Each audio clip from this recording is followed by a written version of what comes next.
Happiness is always complex, but following the script written by others is a path that becomes even more complicated. Belonging to oneself does not mean being selfish or closed to the world, but knowing about one's own desires. Knowledge liberates from illusions. The first important question to think about is the concept of happiness. There is no single happiness, and it naturally varies in age, gender, geography, and time. What makes someone happy in childhood or adulthood, in the Mongolian countryside or in New York, or unhappy in Sao Paulo? Happiness is not the same as joy and sadness. Being happy does not mean laughing all the time or being in absolute ecstasy 24 hours a day. That is unbearable. Something practical we can do to be happy is to be present in the moment. Excessive focus on the past generates remorse and melancholy, and excessive focus on the future generates anxiety. Happiness is something of the here and now, the lucid moment in which we are living. The life on our phones contains a trap. It feeds the brain with novelty and change. Happiness requires focus training. Sartre, for example, talked about essence and existence.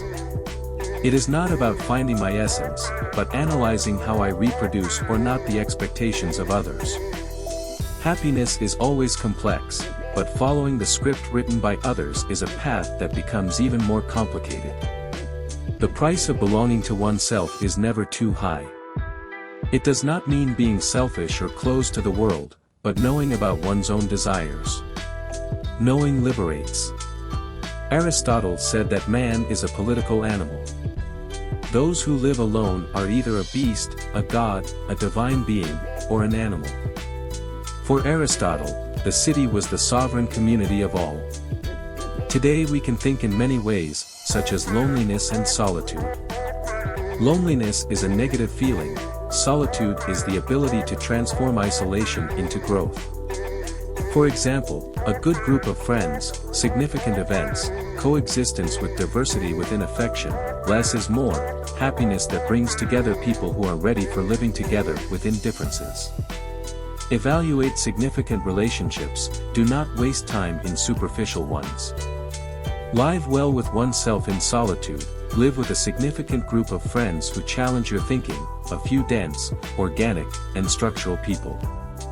Do not live with too many people, but have the happiness of a significant group. Choose people and be selective.